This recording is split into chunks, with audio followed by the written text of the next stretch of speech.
Salut, c'est Guillaume. Aujourd'hui, je vais vous parler de la Remarkable Paper Pro Move, une tablette à encre électronique. Je vous ai déjà parlé de tablettes à encre électronique, et c'est une sorte cette fois de carnet de notes à encre électronique, donc avec un écran qui repose les yeux.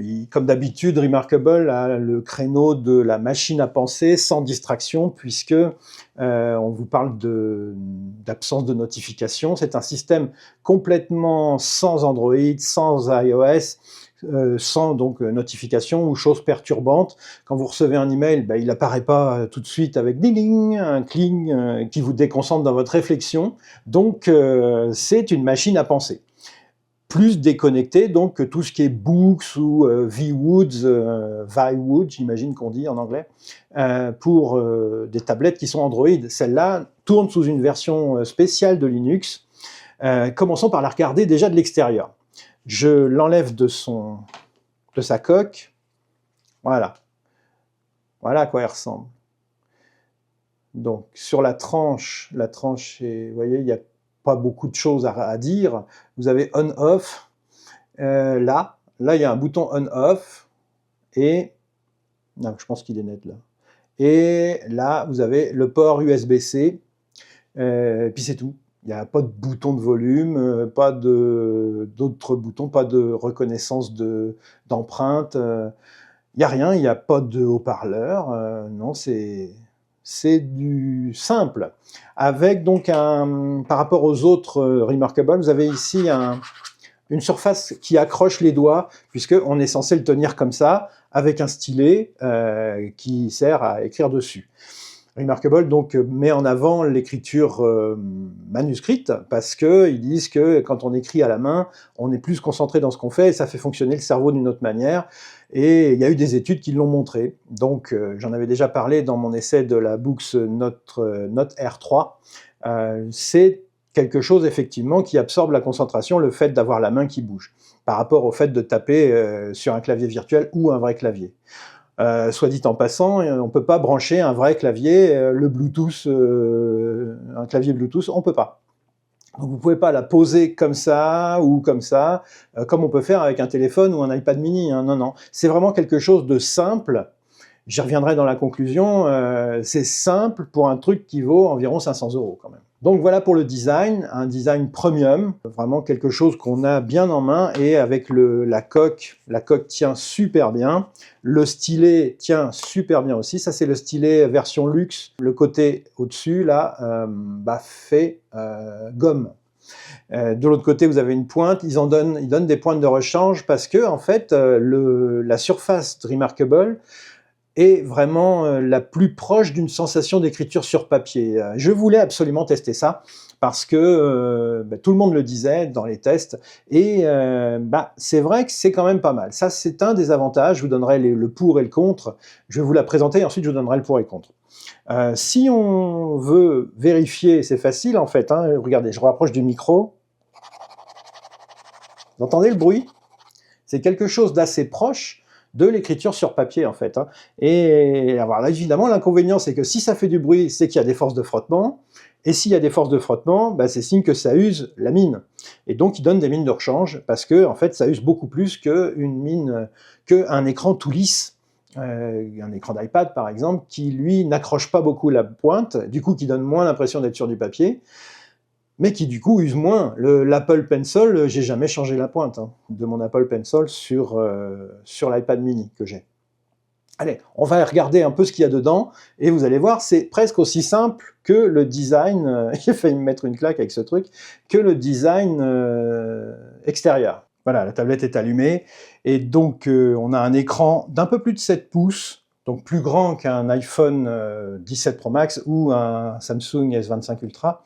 C'est plus grand que ma liseuse aussi, ma liseuse que j'utilise depuis les années 2010. Regardez la différence de taille entre les deux. Vous avez donc une interface vraiment hyper simplifiée, avec ici quelques réglages, notamment le mode avion, le rétroéclairage, mais vous voyez là on est en pleine lumière, donc on ne voit pas trop l'intérêt du rétroéclairage.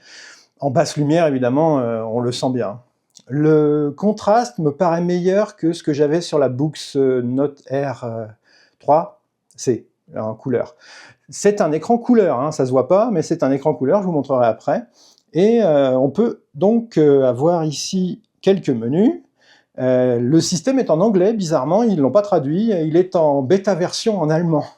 Donc évidemment, j'ai pris l'anglais, mais tout l'intérieur peut fonctionner en français sur la prise de notes, la reconnaissance de caractères, ça peut être en français évidemment, et le clavier affiché à l'écran peut être en français, le clavier AZERTY habituel, hein, pas du QWERTY ou du Quartz allemand.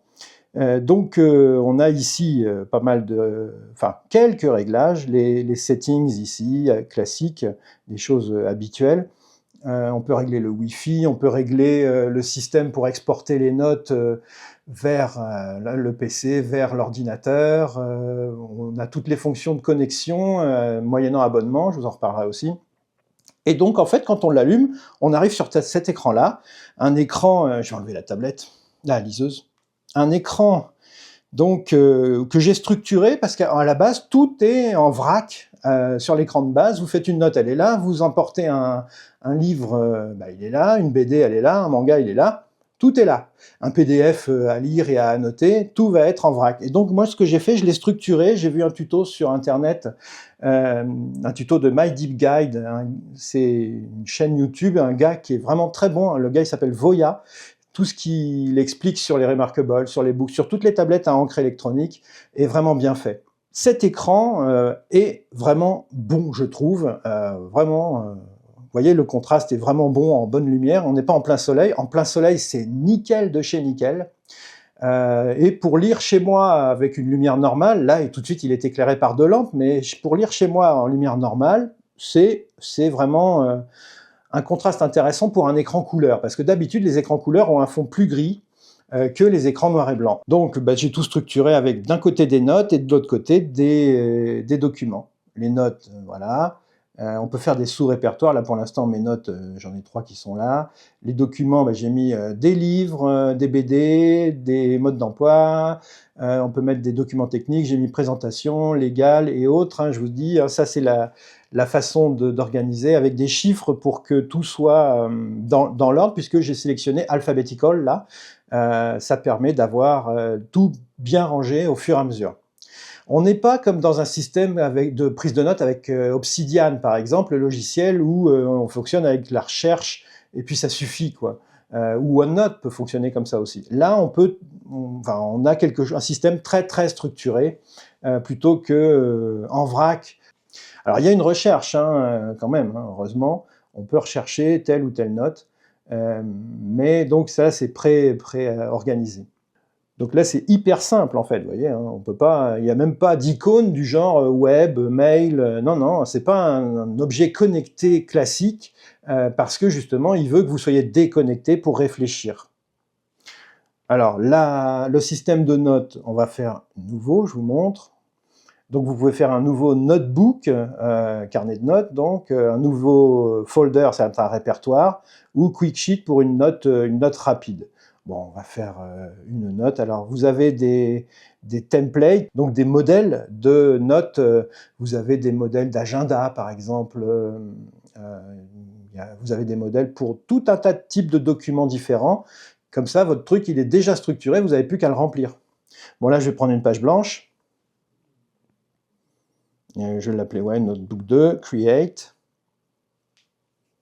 Voilà. Et puis, je vais écrire.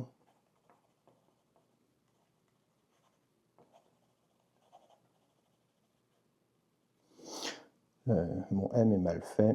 Voilà. J'aurais pu faire en couleur. Tenez, on va prendre un peu de couleur. On va écrire en rouge, tiens. Alors, vous voyez, ça écrit d'abord en noir, puis ensuite, ploup, ploup, ça clignote. Et d'une manière générale, c'est un truc que je reproche à cette petite tablette, c'est que ça a tendance à clignoter avant de prendre la bonne couleur.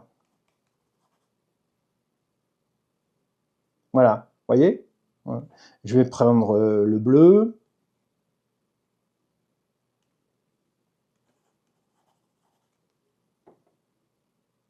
Et voilà, c'est passé en bleu. Voilà. Alors évidemment, on peut sélectionner et puis gommer. Voilà, pouf. Ça, c'est pour sélectionner. On entoure comme ça. Voilà, et ça, on peut donc le déplacer, le couper, ou le faire reconnaître comme étant des caractères. Voilà, il l'a analysé et il a vu que c'était coucou, c'est. Voilà. Alors, par contre, il a trouvé un accent circonflexe là. Bon. Mais donc, on peut transformer des notes manuscrites en notes tapuscrites de cette manière-là. Ça prend beaucoup moins de place, évidemment. Ensuite, on peut les envoyer par mail. C'est pas très intuitif. Sur la Boox, j'avais Obsidian directement, donc je pouvais directement taper dans Obsidian. Et on peut faire ça avec le Boox Palma 2 Pro, par exemple, hein, qui vient de sortir. Qui est plus petit, par contre. Hein. C'est pas 7 pouces, là, c'est 6 pouces 1, le Boox. Mais donc c'est quelque chose de beaucoup plus fermé, et donc on fait son document, ensuite on l'exporte. On peut faire des captures d'écran de l'application Remarkable qu'on a dans l'ordinateur, et ensuite les coller dans Obsidian, mais enfin ça rallonge les procédures, et tout ce qui rallonge fait qu'au total on ne le fait pas, en fait, j'ai remarqué ça. Hein. C'est comme avec Samsung Note dans mon téléphone, que voici, voilà. J'ai Samsung Note, parce que j'ai un stylet.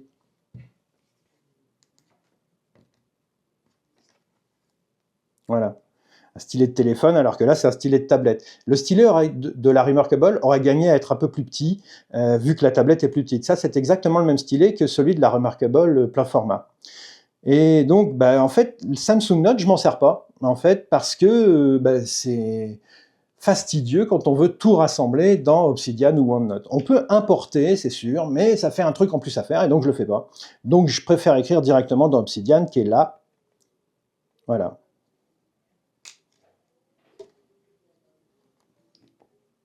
Tout ce qui rallonge un workflow, en général, on finit par pas le faire, en fait. C'est trop contraignant. Voilà. Que je vous montre maintenant la fonction liseuse. Donc on va lire d'abord un livre. Celui-là, par exemple. Voilà, alors vous voyez, il s'affiche en couleur. Alors ça, j'ai souvent des problèmes avec ça. Voilà, il veut bien. Là.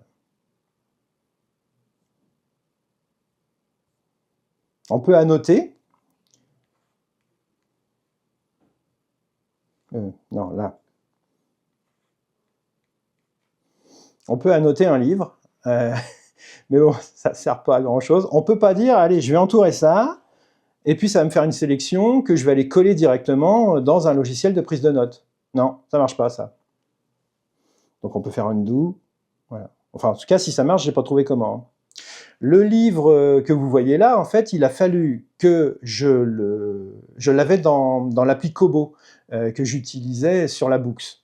Donc, il a fallu que je le prenne dans Calibre, qui est un truc de la tablette Amazon, Kindle, et que j'utilise un plugin Kobo pour enlever les droits du livre, pour avoir le droit de les importer là-dedans, parce que, en fait, ça lit pas, évidemment, les livres Amazon, Kindle, ni Kobo, ça lit que des livres EPUB, au format EPUB ou PDF, des livres sans DRM, sans Digital Rights Management, je crois, DRM, les droits digitaux, quoi, sans verrou digital.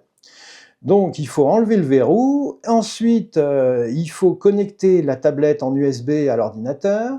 Il faut aller dans Firefox ou Edge ou Safari et entrer une adresse Internet avec des chiffres. Ensuite, vous avez l'arborescence de la tablette qui apparaît dans le navigateur Internet. Et ensuite, vous cliquez sur Import et vous importez le fichier EPUB que vous avez, dont vous avez enlevé les droits. C'est hyper contraignant, je trouve, vraiment. Alors, on peut régler, une fois qu'on a réussi à faire tout ça, vous me direz, on ne le fait pas toutes les 5 minutes, on le fait à chaque fois qu'on a besoin de lire un livre, mais bon, dans la Boox, j'avais l'appli Kobo et je lisais directement dans l'appli Kobo, quoi, dans la tablette Boox. Et donc, vous avez ici les différents Adjust View, voilà, pour régler la vue comme vous voulez. Vous avez les réglages de l'écran, voilà, comme ça. Donc, vous pouvez régler plus ou moins la taille de la police, par exemple, la forme de la police de caractère, l'espacement des lignes, les marges, etc., etc. Maintenant, regardons la fonction lecture de bande dessinée. Là, on va sortir de là, on est dans les documents, on prend les BD. Et regardons une BD en noir et blanc. Voilà, c'est beaucoup trop petit, évidemment, comme vous le voyez, par rapport à la taille de ma main. Hein. C'est beaucoup trop petit, il faut tout le temps faire ça. En fait, la lecture de bande dessinée est plutôt faite pour les grandes tablettes de taille normale. Même sur un iPad mini, j'ai déjà du mal. Enfin, je le fais pas d'ailleurs. Il faut au moins une tablette de 10 pouces, comme un iPad normal, voire plus grand, pour lire sans avoir besoin de faire tout le temps. Ah oui, non, c'est à 2 doigts. Sans avoir besoin de faire tout le temps ça, tout le temps. Et puis ça, vous voyez, en plus sur l'écran e-ink, bah, il y a le temps de rafraîchissement. C'est de la qualité correcte, hein, c'est bien, mais le format s'y prête pas, en fait. Hein. Regardons une BD couleur. Voilà, ça c'est Début de Tintin et l'Alphard, fait par Rodier, une fois que Hergé était mort. Donc c'est la même chose, en fait. On voit bien, c'est sûr, c'est bien, c'est précis, mais pour lire ce qui est marqué là, vous voyez, par rapport à la taille de mon doigt, hein, bah, il faut faire ça, en fait. Hein. Hop, le temps qui ramène la couleur en plus. Ça, c'est quelque chose de beaucoup plus long que sur la Boox, en fait. Sur le système Boox, bah oui, c'est plus rapide. Voilà. Par contre, les contrastes sont bons, les couleurs sont agréables. Il faudrait comparer avec un écran normal pour vérifier la qualité des couleurs, mais d'une manière générale, je les trouve pas mal, les couleurs. Peut-être un peu moins pastel que celle de l'écran des tablettes Boox, qui est Kaleido 3. Là, c'est pas la même technologie. Et, ben, je trouve que c'est pas mal, là. C'est mieux, et on a vraiment un contraste assez intéressant entre ce haut secours et le fond de l'écran qui est vraiment pas mal blanc. Là, on est moins dans le gris. C'est vraiment dommage qu'il n'y ait pas cet écran-là, ce format-là, avec une Boox, en fait. On est toujours obligé, évidemment, en technologie, de faire des compromis, et là je trouve que c'est le cas. Voilà, bon, bah, on va la remettre comme il faut. Oui, entre parenthèses, ça tient vraiment bien, regardez. On peut tenir le stylo et la tablette tombe pas. Donc je fais gaffe quand même parce que on sait jamais. Puis ça, c'est bien fait. Le rabat se remet par-dessus le stylo, enfin le stylet, et donc bah, ça tient, c'est bien ça. Le Boox Palma Pro, lui, bah, il n'a pas ça. Si vous mettez le rabat, vous pouvez plus mettre le stylet. Ça, c'est quand même dommage, quoi. Alors, quels sont les points positifs et les points négatifs? Point positif, un confort d'écriture vraiment excellent, je trouve, vraiment, vraiment sympa. Deuxièmement, le fait qu'on puisse synchroniser les notes. Bon, le problème, c'est que c'est une option payante, mais on peut synchroniser les notes avec les différents appareils sur ordinateur, sur téléphone, sur tablette, avec l'appli Remarkable. Vous avez un écran très reposant pour les yeux aussi. Vraiment bien fait. L'écran, vraiment, au niveau de l'écran e-ink couleur, je trouve que c'est vraiment, vraiment excellent. Et ça donnerait presque envie d'avoir une Remarkable grand format, ça. Hein, parce que c'est hyper confortable. Et effectivement, les yeux, ça me fait un confort d'être là-dessus par rapport à l'iPad ou même le téléphone. Alors, je ne dis pas que ça le fait à tout le monde, hein, parce qu'en fait, finalement, on serait peut-être mieux avec un seul appareil.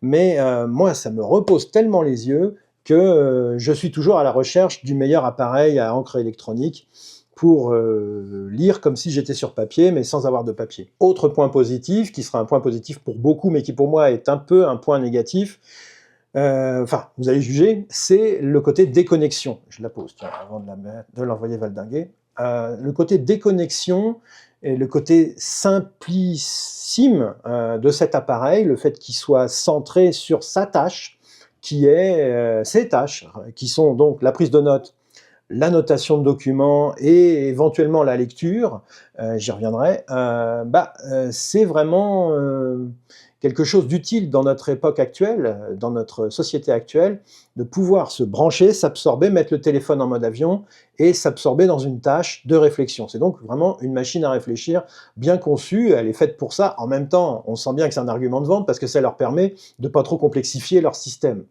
par rapport à ce que fait Android. Dans les points positifs, vous avez aussi tous les templates qui circulent sur le web pour vous fabriquer tout un tas de types de documents différents. Ça, c'est quand même bien. Il y a tout un écosystème Remarkable depuis le temps que ça existe. D'ailleurs, entre parenthèses, autre point positif, le fait que Remarkable soutienne ces tablettes pendant des années et des années, Ça, c'est quand même quelque chose de très appréciable par rapport à Boox, par exemple, ou VWoods, qui vous vendent des tablettes. Certaines ont encore Android 13 au moment où on en est. Là, Android 16 est sorti depuis quelques mois. On arrive bientôt au 17. Hein. Donc, c'est quand même des machines où les applis vont avoir du mal à fonctionner très longtemps. Alors que là, vu que c'est simple et que vous n'avez pas à installer, il n'y a pas de Play Store ni d'App Store, bah, vous avez une durabilité vraiment appréciable. Et ça, c'est quand même un point positif, un vrai point positif, qui fait qu'on pourrait se dire, allez, c'est cher, mais j'achète ce truc pour des années. On est, au moment où j'enregistre, on est fin 2025, je peux dire, bon, il va aller jusqu'aux années 2030 sans problème. Hein. Alors qu'une Boox, on peut penser que vers la fin des années 2020, si vous achetez une Boox qui fonctionne sur Android 13, bah, ça va commencer à être un peu vieux à la fin des années 2020. Quoi. Ils font pas de mise à jour du système. Et ça, c'est pas tellement normal par rapport au téléphone. Le téléphone que j'ai acheté, là, il a, je crois que c'est 6 ans maintenant, ou 7. Un iPhone, c'est 7 ans en moyenne de mise à jour. Et puis, c'est quand même mieux que s'il était bloqué sur une version d'un OS et que du coup, les nouvelles applications, au bout d'un moment, ne fonctionneraient plus dessus. Il est possible qu'un jour, par exemple, Obsidian ou OneNote refusent de fonctionner sur une tablette Android 13. Ce serait logique. Hein. Et donc vous resteriez avec une vieille version. Si ça se trouve, les problèmes de synchro, les synchros fonctionneraient plus, les types de notes se retrouveraient plus avec la même pagination sur d'autres appareils. Là, vous avez quelque chose de cohérent avec un système qui fait que c'est suffisamment bridé pour être durable en fait. Vous me direz, un bout de papier, c'est durable aussi. Hein. Ça fonctionnera encore dans les années 2040, un bout de papier et un stylo plume. L'avantage de ça, c'est que vous avez tout dedans et que bah, du coup, c'est hyper bien rangé. Et alors, on ne peut pas tellement dire que ce soit écologique vu le coût de la fabrication de cet engin. Après, sur le long terme, je n'ai pas de comparaison entre ça et 15 000 feuilles de papier, voire plus. Quoi. Je ne saurais pas dire. On a un côté simple d'utilisation du fait que ça, on ne sait jamais où sont les papiers si on est un peu... organisé, si on n'est pas organisé à l'allemande, mais on sait toujours où sont les notes de ce truc-là, une fois qu'on a installé l'écosystème Remarkable, les applis Remarkable sur son ordinateur et ses appareils mobiles. Dernier point positif, c'est le fait que c'est quand même bien pratique pour annoter des documents, des notes de réunion dans une CPTS par exemple, si vous êtes professionnel de santé. Par contre, et là on en arrive donc à la liste des points négatifs, c'est trop petit pour annoter des protocoles de bilan. Je sais que pas mal de collègues orthophonistes ont une Remarkable de taille normale pour le jour du bilan, avoir leur protocole de bilan et ils notent dedans directement, elles notent dedans directement et il n'y a pas besoin du coup d'imprimer les protocoles et ensuite de les scanner éventuellement pour les informatiser. Ça se fait directement dedans. Là, c'est trop petit, comme pour les bandes dessinées en fait, hein, vous avez vu. Ou alors il faut tout le temps zoomer, dézoomer, c'est pas possible le jour d'un bilan. Donc c'est pas adapté pour ça, c'est une tablette Move, comme son nom l'indique, une tablette pour des prises de notes en mouvement. Si vous avez déjà une Remarkable, ça peut être un complément qui va se synchroniser et vos notes vont se retrouver dans une Remarkable. D'après ce que j'ai vu, la pagination va pas, ça va tanguer un peu parce que ça n'a pas été fait sur la bonne taille d'écran. Mais bon, ça se synchronise tout seul vu que c'est la même marque. Donc ça peut être ça l'utilisation si vous voyagez beaucoup. Si vous l'utilisez pour de la prise de notes chez vous, c'est peut-être mieux d'avoir une vraie Remarkable normale, Paper Pro, éventuellement la dernière si vous voulez l'écran couleur, ou une Remarkable 2 si vous voulez une Remarkable moins chère en noir et blanc. Autre point négatif, le fait de devoir enlever les DRM pour lire. Qu'est-ce que c'est contraignant ça. Donc ça veut dire que c'est une tablette, c'est une liseuse vraiment limitée. En fait, ils n'ont même pas fait l'effort de gérer les DRM. Donc c'est quand même dommage. Pour acheter un livre, c'est quand même plus pratique d'aller sur l'appli Kobo de la Fnac ou l'appli Kindle que d'aller chercher, d'aller enlever les DRM comme je vous ai expliqué tout à l'heure, ou aussi d'aller pirater, en fait. Alors c'est faisable de pirater, c'est pas très compliqué, hein, mais enfin c'est éminemment discutable de faire ça, évidemment. En fait, Remarkable vous incite à pirater les livres. Ils le diront jamais, mais c'est tellement plus simple. Autre point négatif, évidemment, l'abonnement qui vous donne accès à toutes les fonctions de synchronisation et de reconnaissance de l'écriture, mais qui est de 3 € et quelques par mois et qui nous transforme en vache à lait au long terme. À un moment, c'était beaucoup plus cher que ça d'ailleurs, hein. Donc ça, c'est la seule marque de tablette à encre électronique qui fasse ça. Ensuite, vous avez l'impossibilité de lire le web et les mails. C'est quand même, si vous, par exemple, j'ai un abonnement au Figaro, ben, je peux pas lire le Figaro là-dessus, je peux pas. Alors que ce serait quand même confortable, pas mal, vu que c'est un écran un peu plus grand que celui du téléphone et surtout qui me fait rien aux yeux, bah, j'aimerais bien, moi, pouvoir lire les nouvelles là-dessus. Bah, je peux pas. J'aimerais pouvoir répondre à tous mes emails aussi. Bah, je peux pas. Et ça, en plus, il me le faudrait avec un clavier Bluetooth qui peut même pas se connecter. Ensuite, vous avez le problème du prix. 479 € sans coque, je vérifie. Oui, c'est ça. 529 avec une coque. C'est quand même... c'est énorme pour un carnet de notes, quoi, hein. D'autant qu'il y en a qui coûtent la moitié. Quand même, non, c'est quand même vraiment, vraiment cher pour ce que c'est. Alors évidemment, si vous êtes complètement fan de la marque Remarkable et que vous voyagez beaucoup, ça pourra quand même vous être utile. Par contre, dans une utilisation en cabinet comme ici, je vois pas trop l'intérêt, en fait, ni même à la maison, je vois pas trop l'intérêt de mettre 500 € là-dedans. Et c'est ce qui fait que, en fait, je pense que je vais la renvoyer parce que c'est pas vraiment adapté à mes utilisations. Je voyage, oui, mais quand je voyage, en général, je conduis, et donc je vais pas lire ça en voyageant. Donc en fait, c'est une belle machine. J'ai flashé dessus, surtout la qualité de l'écran, la qualité de la finition. C'est une machine qu'on a envie d'avoir dans les mains, en fait. Je suis très content d'avoir ça dans les mains, mais au final, je pense qu'elle finirait dans un placard pour mon utilisation. Pour les usages orthophoniques ou dans des cabinets de santé, ou si vous êtes étudiant, je pense qu'une Remarkable de taille normale ou une Boox Note R5, qui est la version actuelle de cette tablette au format normal, taille d'un iPad en gros, bah ça vous permettra de travailler longuement sur des choses plus longues, éventuellement de lire des BD, mais de lire des livres, de lire des articles scientifiques, de lire longtemps, longtemps, longtemps, sans avoir besoin de vous faire à toutes les contraintes de cette machine simplissime qui est cette Remarkable-là. Donc, je serais plutôt enclin à revenir sur une tablette Boox ou éventuellement la V-Woods AI que je vais tester parce qu'ils font aussi un essai de 100 jours. Une petite liseuse en noir et blanc. Ils vont sortir la version couleur bientôt, mais pour l'instant elle est en noir et blanc. Une petite liseuse avec un écran 6 pouces 1 qui a Android. Et en plus, c'est Android 16, donc une version toute récente, c'est la dernière version au moment où je vous parle d'Android, et donc là, c'est une durabilité qui quand même devrait être pas trop mauvaise, probablement moins que ça, mais pas trop mauvaise.